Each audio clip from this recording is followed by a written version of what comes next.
Cumprimentar o Sr. Professor Emílio Gomes e penso que é público sabermos a razão pela qual foi requerida aqui a sua presença, no sentido de esclarecer algumas notícias que vieram a público e que de alguma maneira são graves. Foi vinculado através da comunicação social que o Sr. Professor, enquanto Presidente da Comissão de Coordenação e Desenvolvimento da Região Norte, desobedeceu a uma orientação política. É bom lembrar que essa desobediência, ou essa pretensa desobediência, foi na sequência de uma negociação que existiu entre a tutela política, uma negociação direta realizada entre a tutela política e um conjunto de municípios da área metropolitana do Porto, em que atribuía uma tranche de sensivelmente 20 milhões de euros adicionais no âmbito do PEDU.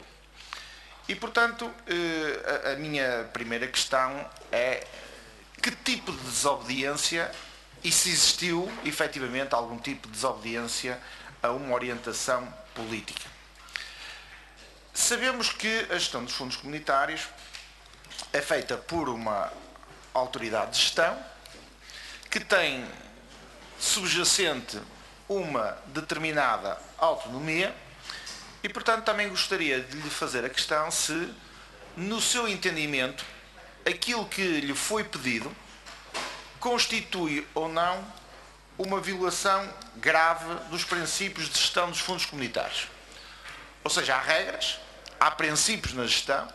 A gestão dos fundos comunitários não pode ser uma gestão feita ad hoc.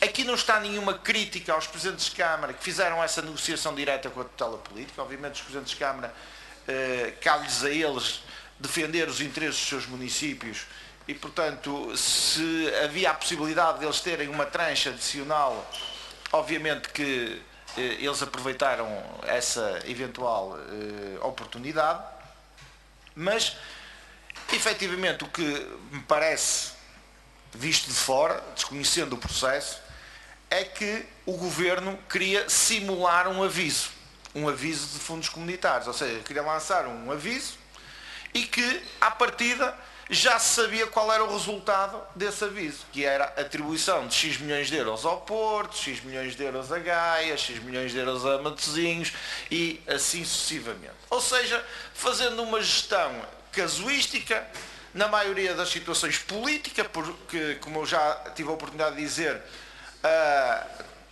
quase totalidade dos municípios à qual era atribuída essa dotação adicional de fundos comunitários ou eram executivos liderados pelo Partido Socialista ou eram executivos apoiados pelo Partido Socialista, mas a mim não me interessa a sua opinião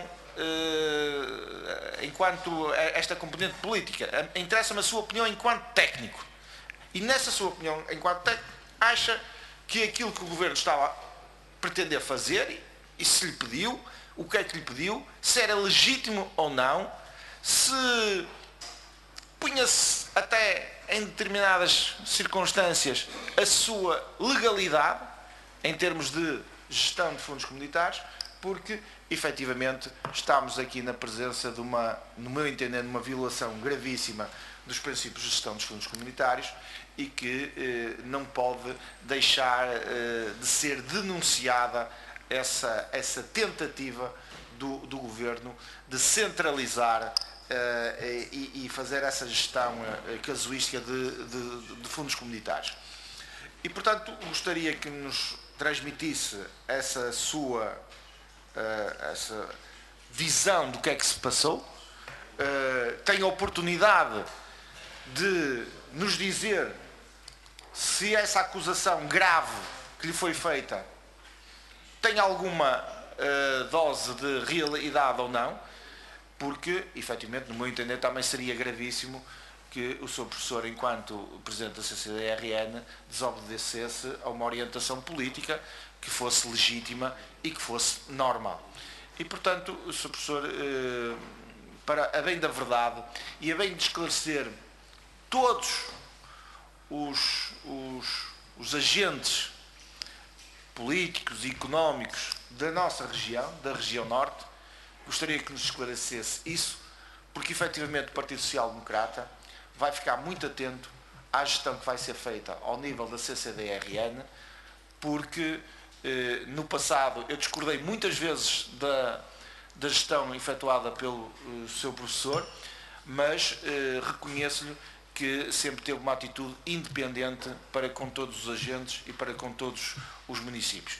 E, obviamente, o Partido Social Democrata irá ficar atento a ver se essa independência irá se manter ou não, ou se irá haver uma partidarização da CCDRN. Obrigado. Muito obrigado, Sr. Deputado.